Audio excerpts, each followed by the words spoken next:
À nouveau avec Solange de Bourges, enfin du Cher. Voilà. Alors j'aimerais bien que vous me parliez cette fois-ci un peu plus de votre compétence à vous, parce que outre le fait que vous faites des expériences pour prouver l'existence de certaines forces, vous êtes une praticienne quand même. Oui, oui, oui. Donc je travaille. Quel genre de service vous rendez aux personnes qui s'adressent à vous? Ma réponse à leurs questions, déjà.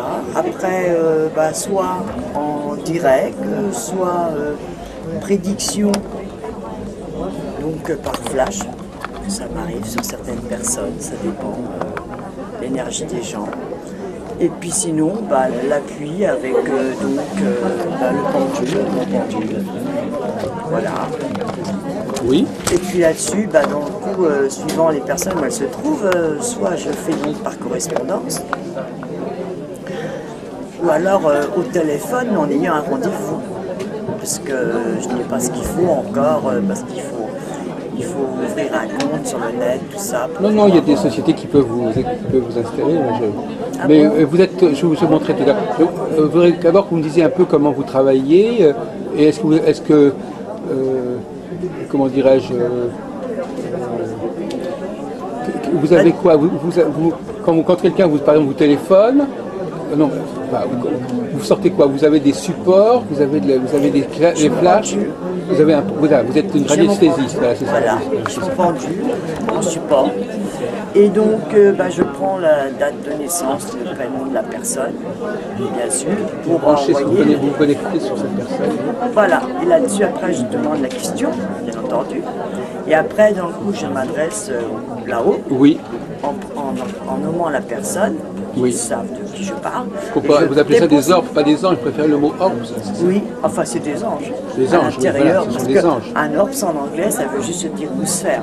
Oui, voilà, donc ce sont des anges en fait. Oui, voilà. Donc, les anges qui vous conseillent, qui vous guident. Voilà, que depuis toute petite, j'ai autour de moi. Voilà. Dans le coup, je leur pose la question de la personne et eux me donnent la réponse. Oui. C'est tout, c'est simple. Et quel genre de questions on peut vous poser qui soit... Vous savez, c'est un peu tout, c'est affectif, c'est le travail. Quelqu'un vous dirait qu'est-ce qui va m'arriver dans les prochains mois, vous pouvez lui dire ce que vous voyez lui arriver.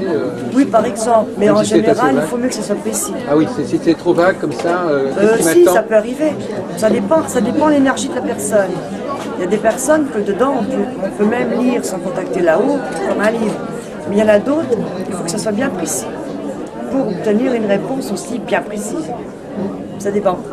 Vous, votre talent, c'est d'être capable d'entendre ces forces-là. Voilà. Ils vont automatiquement... Vous avez une très bonne ouïe, vous entendez des choses que les autres n'entendent pas. En fait. Oui, voilà, si on veut. Oui. C'est-à-dire que je suis en contact permanent. Vous vous contentez de répéter ce qu'on vous dit, ou bien ce qu'ils disent n'est pas toujours très clair, il faut traduire, ou il faut commenter. On me dit directement. Vous êtes un channel en fait. Oui, je suis un intermédiaire. Oui. Je dis ce qu'eux ne peuvent pas dire. Voilà. C'est tout. Je suis en communication avec eux, ils servent de moi si vous voulez pour faire passer les messages. De l'autre côté, comme ça, qu'est-ce qu'ils savent de nous, qu'est-ce qu'ils savent de ce qui va nous arriver ils arrivent à ça. Ils fouillent dans quoi? Ils fouillent dans quel genre d'information? Où est-ce qu'ils ont l'information, eux, ces anges? Parce que justement, là où il n'y a plus de temps, donc ils voient hier, ils voient aujourd'hui, ils voient demain. Donc ils ne viennent pas à savoir. Ah oui, c'est ce que vous m'avez expliqué. Ah oui, c'est ça. C'est ce que je vous ai expliqué. Ah oui, oui, d'accord, mais c'est pas facile à comprendre. Non, ça. Comme il n'y a plus de temps, automatiquement ils peuvent se projeter sur hier, ils peuvent se projeter sur aujourd'hui, ils peuvent se projeter sur demain. Même s'il y a une énorme distance entre les deux. Ce qui fait qu'ils ne peinent pas à savoir ce que demain il pourra vous arriver, par exemple. Ce qui veut dire que les choses sont... ils parlent de demain comme si c'était déjà arrivé. Enfin, je veux dire, oui, si vous voulez, c'est pour savoir ce qui se passera. Sans être dans le temps, justement, de la chose. En fait, il n'y a plus de temps, ça veut dire que le futur est aussi facile à connaître que le passé? Oui, automatiquement, puisqu'il n'y a plus de temps. Mais autant bien partir en arrière que revenir au temps présent que regarder demain. Demain, vous voyez, voilà. C'est pour ça que c'est facile de répondre pour eux. Mais tout de même, le passé n'est pas aussi clairement indiqué que le futur. Pour eux aussi. Pour eux aussi? Oui, parce que je vous dis, ils n'ont plus de temps. Oui, d'accord. Donc, quand ils ont la date de naissance et puis le nom d'une personne, Ils ont le schéma de la personne, mais ils l'ont depuis qu'elle est arrivée. Et ils peuvent voir jusqu'au jour où elle va les rejoindre. Donc pour eux, ils font que ça. Ils regardent derrière, ils regardent au milieu, ils regardent après. Enfin, il n'y a pas de limite. Oui, non, mais j'essaie de comprendre. Effectivement, on peut quand même penser que ce qui n'est pas encore arrivé peut encore changer. Ou que, Si c'est grave, oui, justement, là, l'importance de consulter certaines personnes. Parce que oui, effectivement, s'il y a quelque chose de grave de prévu, l'idéal, c'est que la personne en soit informée de façon que... Oui, elle est informée de ce qu'il attend ou est-ce qu'elle est informée de qu'est-ce qu'elle peut faire quand on est informé, qu'est-ce qu'on peut faire? À changer les choses. Ah bon, on peut changer les choses? Bien sûr. Donc, en évitant justement une catastrophe, quelque chose, parce que c'est quand même des anges protecteurs, ils sont là pour protéger les gens. Ah d'accord, donc on peut éviter ce qui nous attend. On peut éviter les catastrophes Elles sont là, mais on peut les éviter. Si on ne fait rien, elles arriveront. Comment? Si on ne fait rien, elles arriveront. Ah d'accord, donc c'est un peu comme je... Ah, oui d'accord. Mais si on fait quelque chose, les choses. Voilà, si on fait quelque chose, ben, elle n'arrivera pas. Ah oui.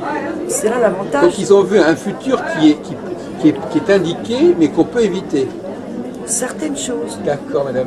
Il y a des choses qu'on ne peut pas éviter. C'est écrit, c'est pour vous, vous ne l'éviterez pas. Mais il y a certaines choses qu'on peut justement éviter. Donc là, l'intérêt d'aller voir des gens qui peuvent vous avertir.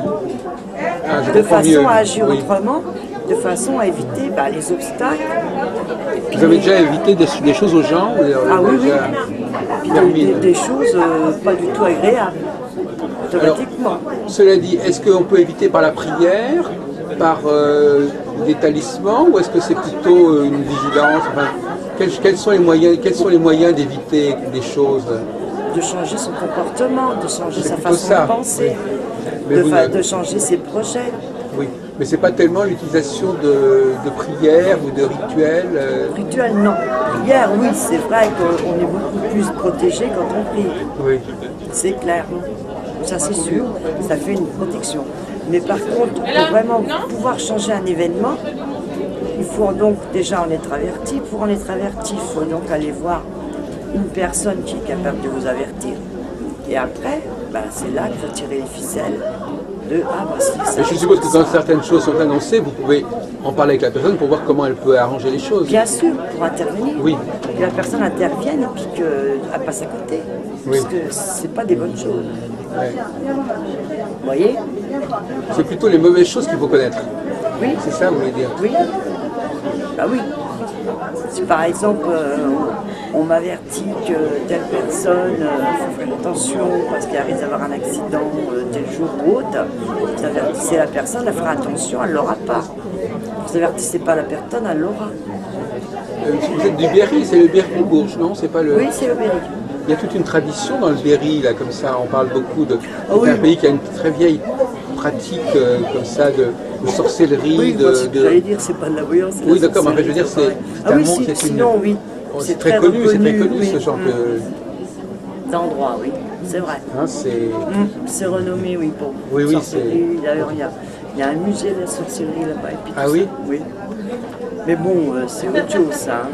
Non, mais dans le mot sorcellerie, ça vient de source, qui est... Le sourcier, c'est quand même le radiesthésiste. Ah, ça, oui, c'est vrai. D'ailleurs, mon père y était sourcier. Il trouvait l'eau avec une baguette de noisetier. Il a réussi à... On était à l'époque en vallée de Chevreuse. Il a réussi à faire 3-4 puits en vallée de Chevreuse. Mon père avait ce don.